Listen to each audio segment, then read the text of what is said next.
Hi, everyone, and welcome to the Genetics Podcast. I wanted to share an episode on the feed that's actually from Genomics England's new podcast called The G Word.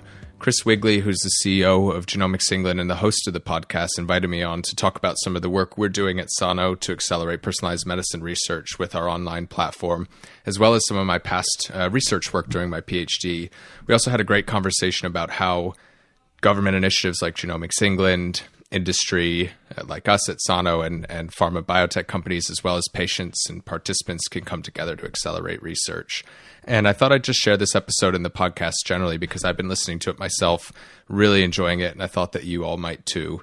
In particular, I really wanted to recommend one of the recent episodes with Christine Patch, and there's an earlier episode in the feed with Andrew Rodham, who's leading a new project in the UK to genetically test around 5 million people in order to accelerate research into common disease like Alzheimer's and cardiovascular disease.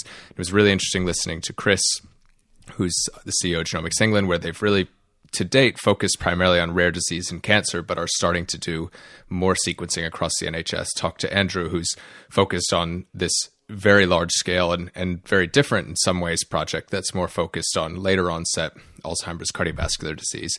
So I hope you enjoy. Thanks so much for listening to the podcast, and feel free to get in touch with us at podcast@sanogenetics.com if you have any guest recommendations, want to give any feedback, or anything else. Thanks and enjoy. Hi, I'm Chris Wigley, CEO of Genomics England. I've spent my career at the intersection of technology, ethics, and human stories. Now I lead the amazing team here at Genomics England. We're trying to bring the benefits of genomic medicine to everyone, and that involves accelerating genomic research and also working with the NHS to bring genomics into the heart of healthcare. Genomics is a word that can trigger really strong responses: hope, fear, anger, and there's a lot of information out there, but it's not all accessible to non-experts. And there are some myths out there. So we want to talk more about this word, the G word, genomics. That's what this podcast is about. Welcome to the G Word.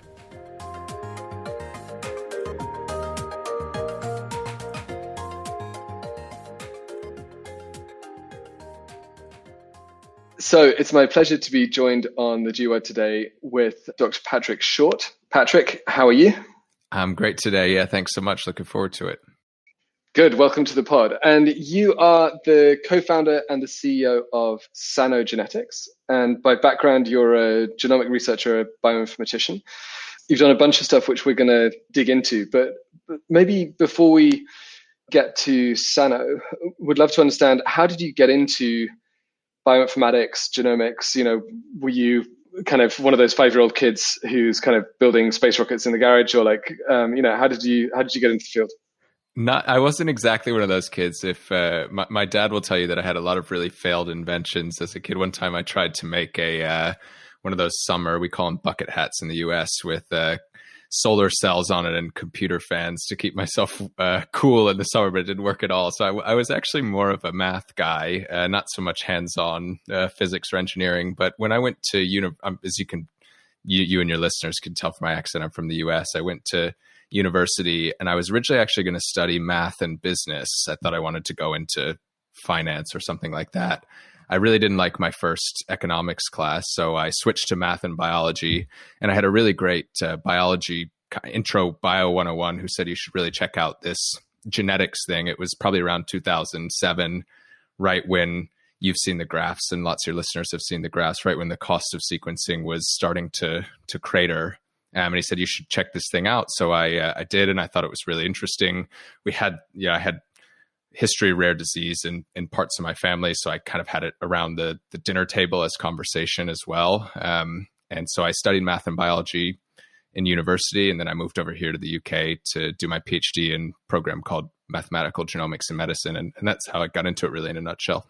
There you go. In fact, I went to one economics class at university as well, and ditched economics as well, and picked up computer science, which turned out to then turned into a startup that I did in the 90s around web design. So there you go. We all have our first. We have our microeconomics teachers to thank. Yeah. For our careers. So you came over here, worked on your PhD, and then with a friend of the pod, Matt Hurls, you worked on this big program, Deciphering Developmental Disorders, or DDD.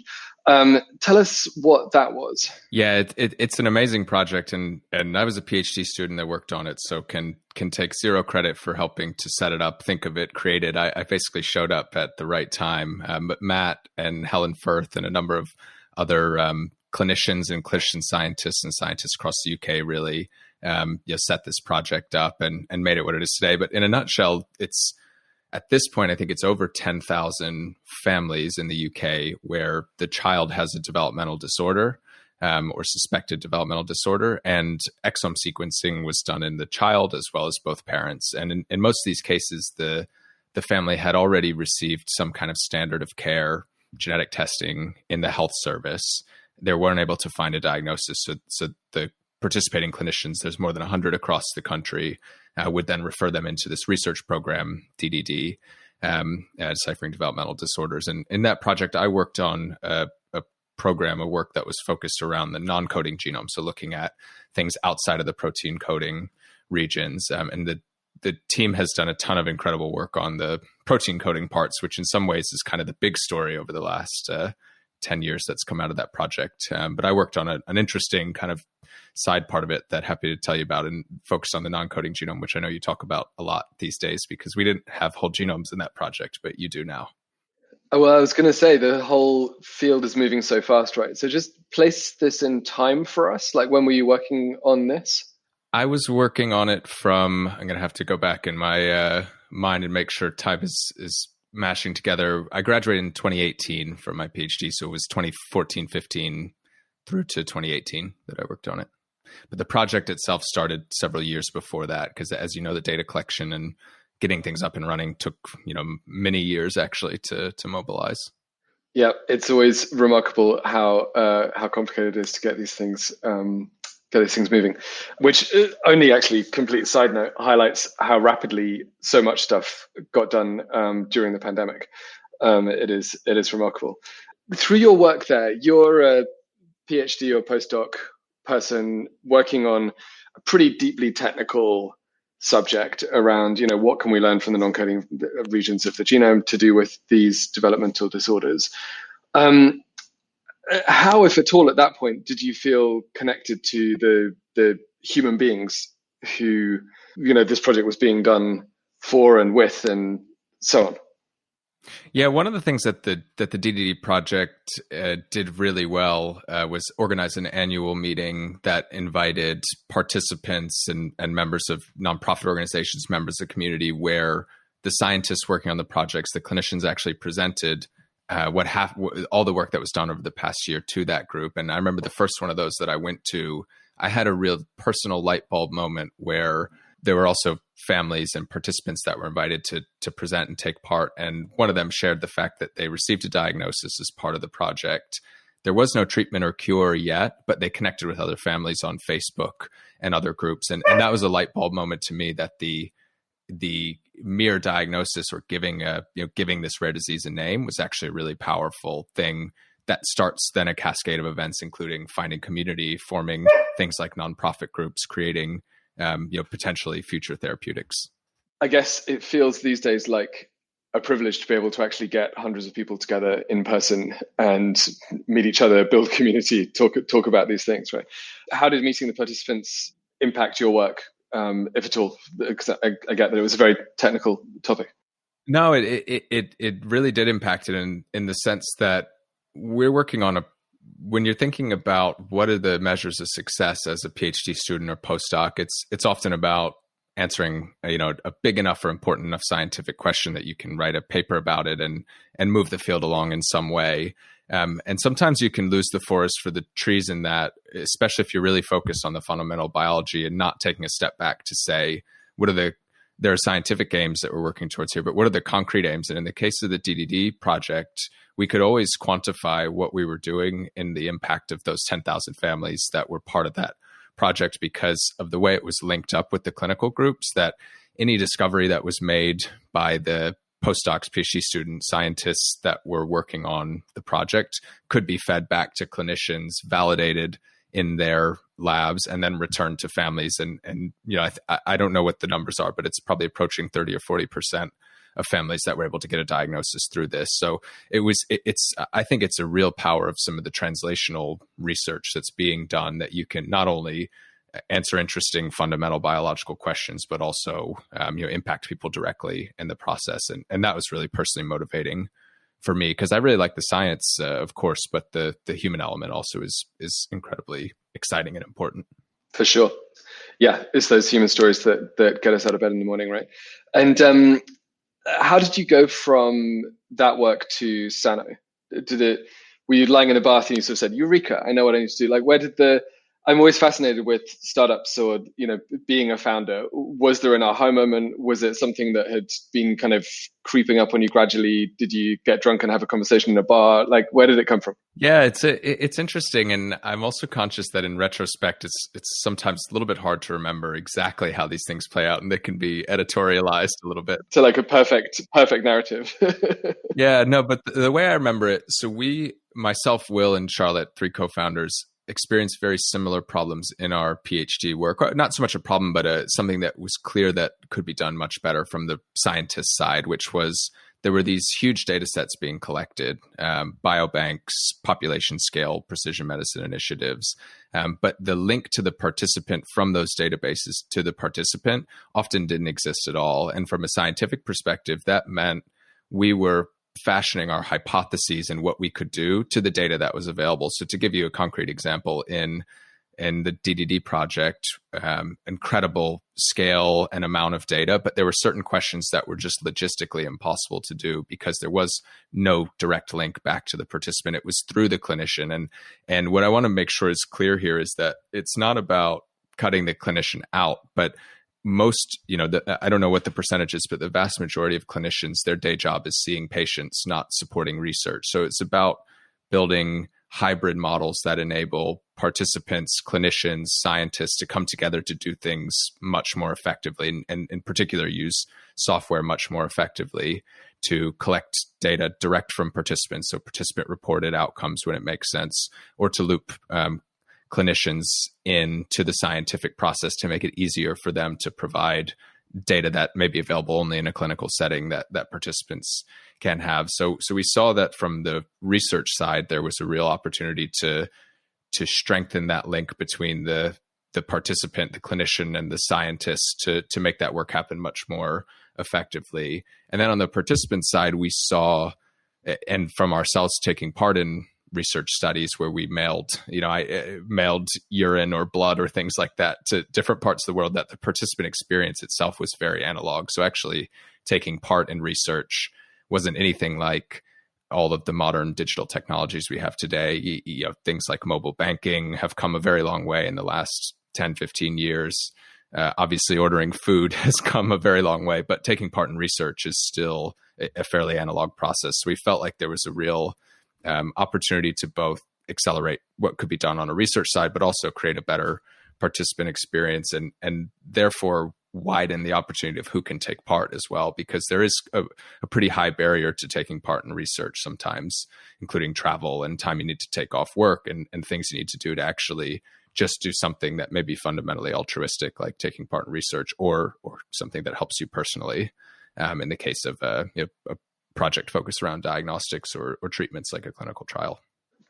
That's great. And at the risk of sounding like someone on Dragon's Den, like what's the business model?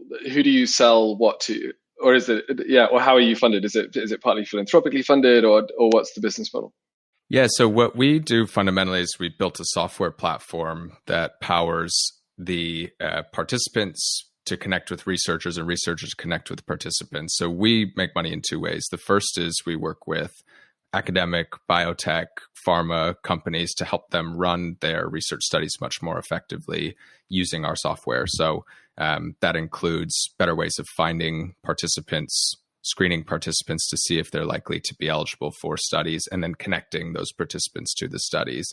The second way is working with existing biobanks and precision medicine initiatives where either data has already been collected or data is planned to be collected in the future, and working with those groups to actually build a participant portal where participants who take part in that research study can have one place where they can go to see how's my data being used, what new research opportunities are there for me in the future, and what's happening with my data that's being used in part of this particular project. And in that case, we work with the biobanks and research initiatives to offer that software to them and their participants, where the research initiative pays for that software.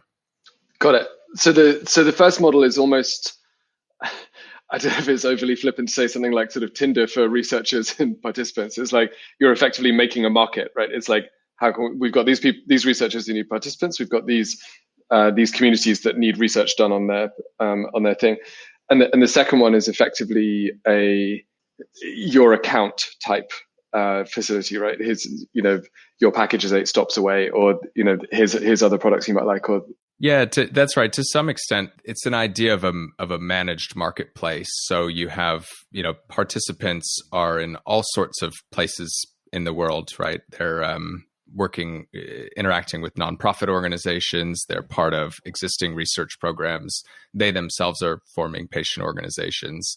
And for the researchers who are running these research studies, it's really challenging, as you'll know, to find the right participants who are interested and have the right data. And the participants have the opposite problem, which is if I'm looking for a clinical trial, for example, how do I find one that's right for me? And especially what if my clinician isn't plugged in? You'll hear from people all the time who may not be getting the right support from their clinical team.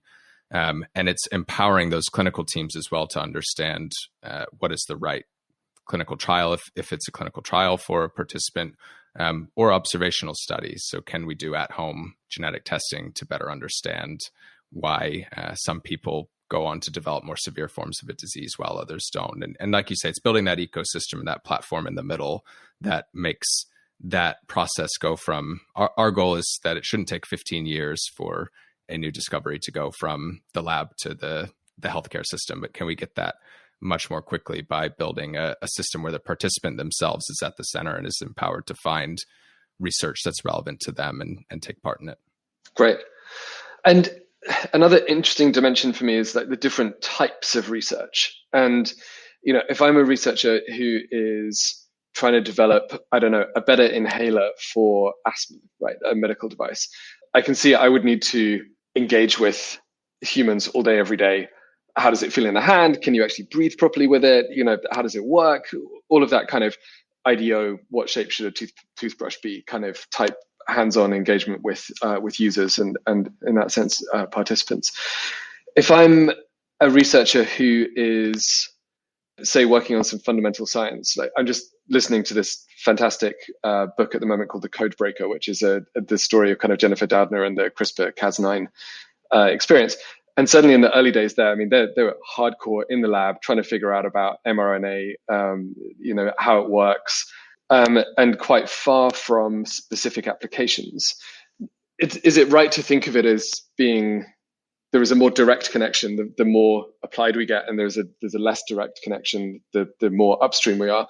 And if that's right, how can we increase the strength of the links with researchers doing fundamental work and the participants who will hopefully ultimately benefit from that work?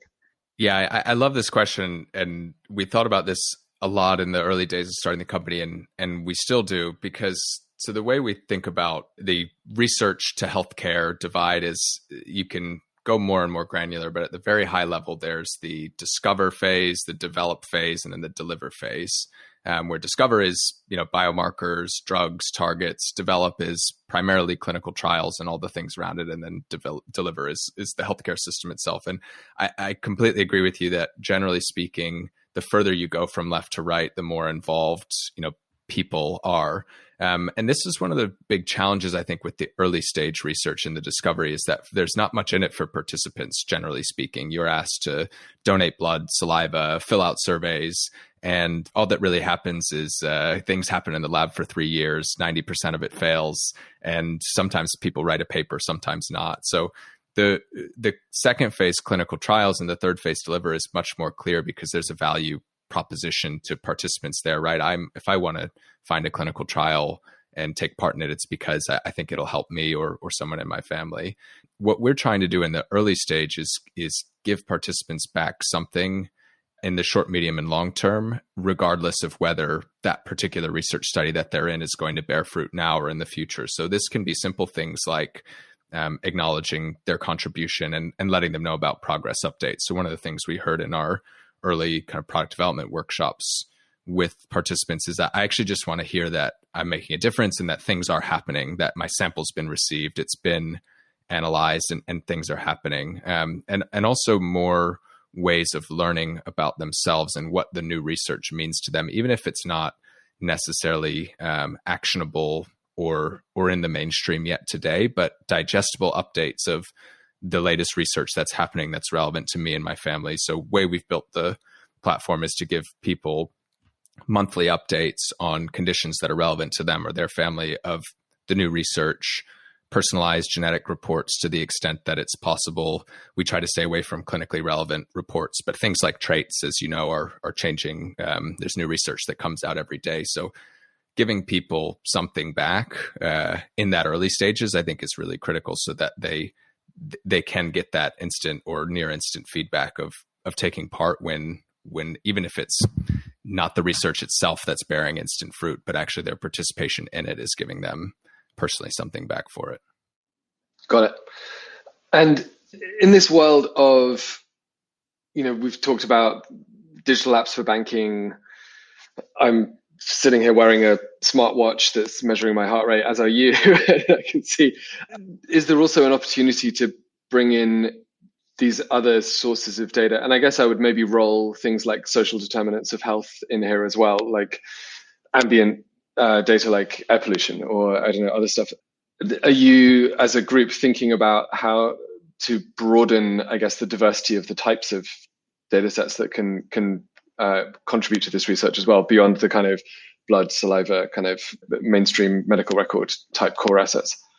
Yes, we are, and we did some work actually through the partnership that we won a grant working with some of your team at Genomics England, and we did a lot of work with with that team and members of the 100,000 Genomes Project to ask the question from the participant perspective of which of these things, if added to a research platform, would be useful to you. And we try to look at each of them through both lenses because we sit at the intersection between research and participants. If we think about something like wearables, what are the research contexts that it's helpful in? But also for participants, are they going to get anything out of linking this? Are there issues with, does everybody have a different watch, or most people don't even have a watch? So do we get them out to people? If so, how do we do this in a way that makes sense? So some of the things that we've looked at and that are on our long-term roadmap are better linkage of clinical records. So can participants get access to their entire medical records for their purposes, and at the same time have the option to make those available to researchers on their terms? Linking wearable devices is a big one. And also, as you mentioned, new sources of sample collection like blood, and so we have at-home saliva testing already, but we're adding at-home non-invasive or minimally invasive blood collection as well, and thinking about how we go very deep on an individual level in building a picture that's both relevant for them, but also helps to move the research forward. Wow. And yeah, that piece about accessing your own medical records, and I guess feeling some sense of empowerment over those as well, is really interesting. It struck me that one of the things that happened through the last year and a half of the pandemic has been that I and a lot of other people I know for the first time actually downloaded the NHS app as well as the separate COVID app, the core NHS app. I've managed to figure out, I went through some authentication process and got my NHS number. I now log my test results and things and the vaccine in the NHS app. And looking at my medical records in there, they're pretty incomplete, right? I moved around GPs from when I was a student. We moved houses. I broke my leg in 6 places. That's not on there. And I feel this sense of like, I want to do something about it, right? I can update my mobile number. That's fine. That's good. I can now run a bunch of stuff through text messages, like appointments and stuff. There are obviously really hardworking and smart people in places like NHS Digital continually making all of these things better. How can we think about giving that sense of agency and control to patients, to participants? Yeah, so we have a little bit of a concept internally where we think about a research record versus a health record, because they're really, and you all have this as well, I think, at Genomics England, they're two different things, which is the health record, which is written and maintained by by your doctor or set of doctors, and then there's information that you can annotate or add on top of that may get merged into the health record over time. But really, we see these as two kind of parallel streams that can feed together. So giving participants a way to your point, view those records, make their own additions, corrections, updates. Those can live independently in the participant's record and in a research record, but they should be able to be merged in over time as well to the medical record, and building those bridges back and forth where you have these different streams that are useful in different contexts, I think will be really powerful. I think we think a lot in genetics in particular about the medical record being useful as a gold standard phenotype or set of diagnoses, but we don't actually think enough about the reverse, which is when it's wrong or when it's incomplete, and how we can merge those two together effectively, the participant's experience and the medical record, and think of it not as an either or of which one's better, but actually as how do we get the truth by combining these two sources in a clever way. For sure. And we start dealing with some very, very intimate data sets at this point, right? Particularly things like wearables. There was that, what's the word, sort of furore, I guess, when Strava open sourced a lot of the location data from the people who've been using the Strava app, all anonymized, de-identified, not individually linkable. But it immediately showed up a bunch of American people running around some place in the Sudanese desert or something. And there's all these headlines like secret CIA base kind of outed by Strava data because it's a bunch of CIA guys going for their morning run or whatever in the Sudanese desert. And there are all sorts of other horror stories about teams all getting Fitbit, and then two members of the team kind of their heart rate tends to go up at exactly the same time, sort of 10:30 at night on a Friday, and so that everyone else in the team realizes what's going on. So these are incredibly intimate data details that we're collecting here. Obviously, we think about data security and privacy and so on, but how do we make them useful while not being inappropriate in how that level of personal information is sort of used or shared? Yeah, I think this is one of the most challenging things, in particular, balancing the data privacy and protections against and the transparency and choice on the part of the participants with research that needs to be done. The way that we've thought about this at Sano and we've gone through a couple of evolutions of this since the beginning, is at the core of our model is the participant being in the driver's seat of how their data is used and by who. But how you choose to set that up, I think, can make a really big impact on how impactful or not impactful the sharing of data is. What we've heard from participants is first and foremost, there's a variety of opinions and how people want their data to be shared. So you, to some extent, have to cater for that and give people a few different broad options. What seems to be what we hear from most people is they want their data to be shared widely with researchers, assuming that it's shared appropriately and that they have transparency into who it's being shared with and the ability to say, to raise their hand and say, that's not what I want, and that's not who I wanted it to be shared with. But most people from our research want their data to be shared so that advancements can be made and therapies can be created. Some people want to have tight control over their data and to be able to opt in or out of people seeing it on a very granular level. From our research, that's a minority of people, but in the 5 to 10% range who say, actually, I'd love if you pinged me every time a new party was going to access my sensitive health data and let me opt in or out of that. Whereas the majority of people say, I am comfortable with giving some level of trust to a third party who can manage those on my behalf. So if they know that there's an organization like Genomics England or other biobank they're a part of that is actually acting on their behalf to make decisions on who can see and acting in a transparent and ethical way. So really it's that transparency and trust in the organization that's holding their data and the ability to they themselves act if they need to. That seems to be a key theme. I guess this becomes even more sensitive for some people, arguably many people, when we're talking about commercial research and about biotech and pharma kind of paying for access to data. There's lots of different schools of thought on how best to understand and reflect a range of goals that can seem contradictory around privacy and consent, around breadth of access, around paying for access to data versus getting data for free and then selling therapeutics back at a profit. I don't know if you as Sano have a perspective on this, but what are you hearing from the patients and participants that you talk to? Yeah, our perspective is that different patients and participants do themselves have different preferences on this, and our view on it, generally speaking, is we should be as transparent as possible on how we operate as a company, but also on a particular study or data collection level to say we are partnered with a pharmaceutical company or a biotechnology company for this study, and that's abundantly clear from the outset. So if for you personally, you don't want to be involved in this kind of research, that's your prerogative. Or if you'd like to be involved in academic research where you feel better about it. We've found that actually less than 10% of people who use our platform have a strong kind of something strong against pharma biotech. But it is something important to consider. And I think the transparency aspect goes a long way, where in our experience, where it upsets people more is to find out that it's happening and they didn't know about it.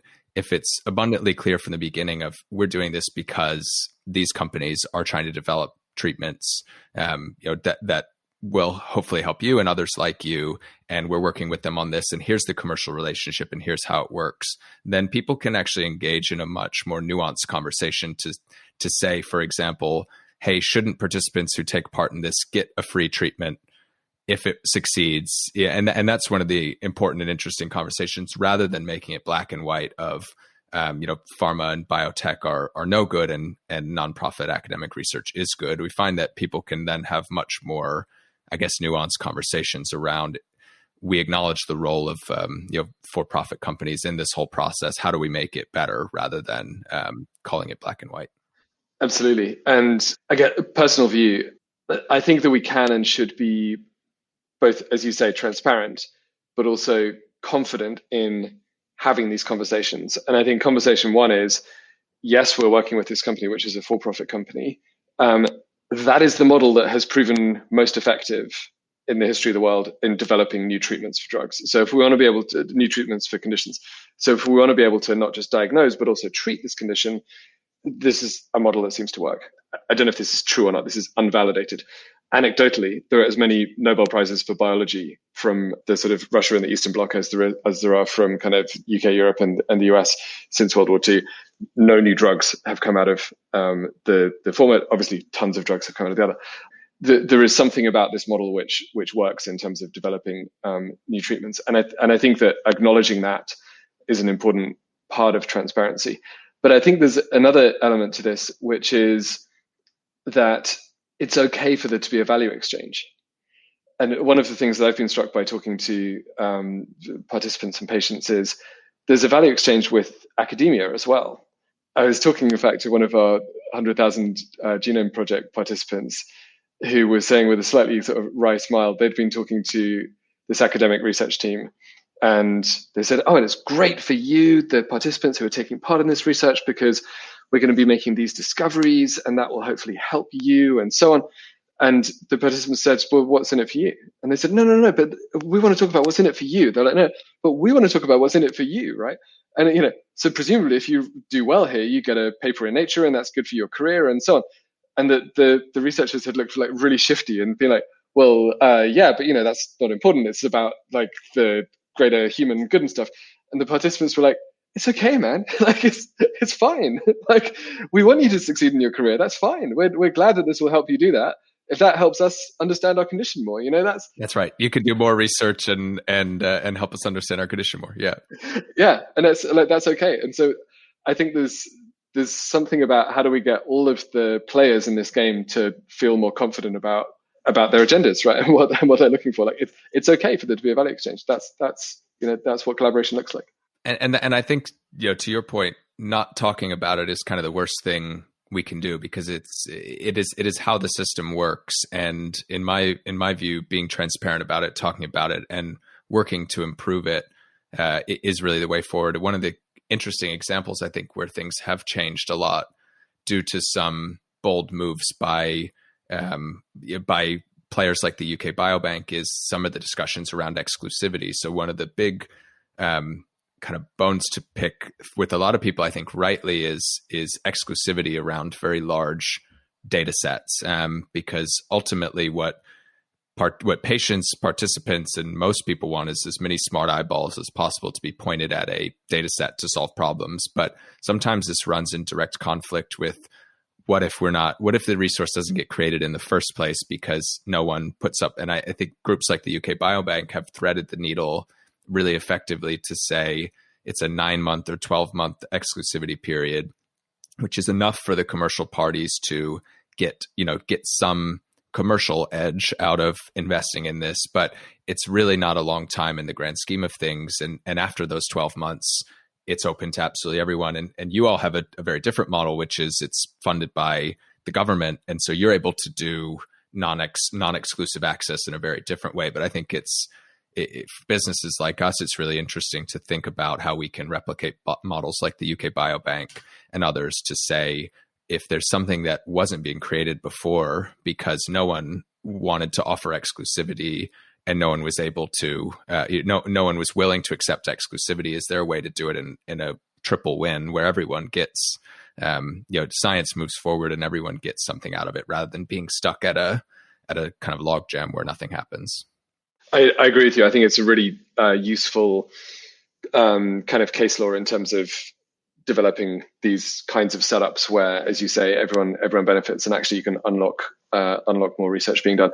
I think it all comes back to the best kind of 2-word synthesis of this is Dame Fiona Caldecott, which is no surprises.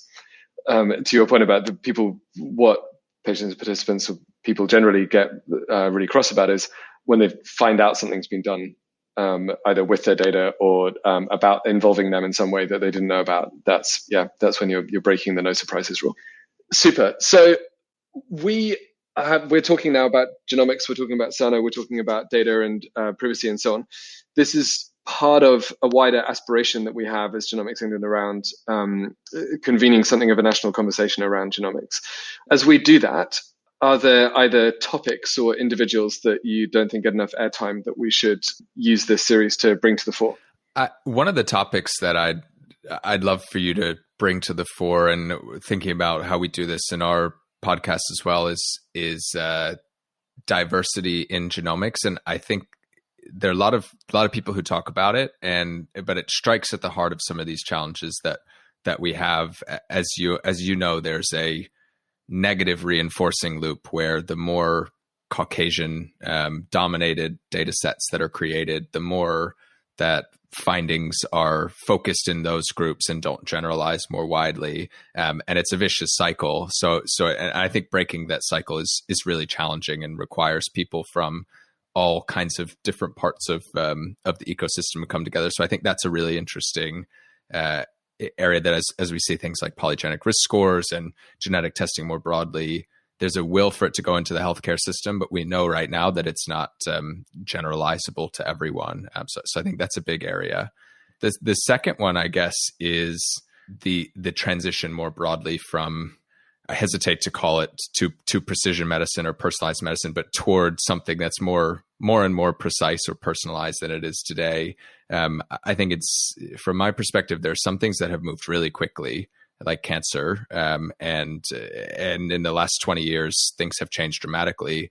I think there are other parts of our ecosystem that haven't probably moved nearly as quickly as we might have thought, and digging into why things haven't changed as much in some of these areas and what we need to do to fix them, I think would be really interesting. So polygenic scores, for example, I think the academic data seems to be really stacking up, but for some reason it hasn't made the jump in any meaningful way into the healthcare system. And figuring out why that is in the UK, where in theory we have a system that could embrace something like this, or in the US, maybe there's different issues like the way the system is set up from a financial perspective. But those are two that I think are, I guess, related, but interesting to me. Very, very cool. And more to come, especially on the diversity piece. We were given some funding in the spending review from last year that we're now in the financial year that's just kicked off, specifically around moving towards making the national genomic data sets as representative, well, as diverse or more as the UK population. It's not a problem we're going to solve in 1 year, but we'll definitely have lots to say about that. So watch this space. And on the personalized medicine piece, I agree, it's really fascinating. In fact, Eric Topol, who was our first ever guest on the G Word, has this fantastic phrase, which is every disease is a rare disease because it's in you. And I think we're increasingly finding how true that is in all areas of disease. So yeah, more to come on that front as well. Fantastic. Thank you for giving us our marching orders. And Patrick, thanks for taking the time today. Really, really good to talk. My pleasure. Thank you, Chris. I really enjoyed it. And I've been listening to lots of the episodes of the podcast, and it's amazing. You're doing a phenomenal job and getting some great guests. So I'm really honored to have been a part of it. More. You can come back. Excellent. Thanks a lot.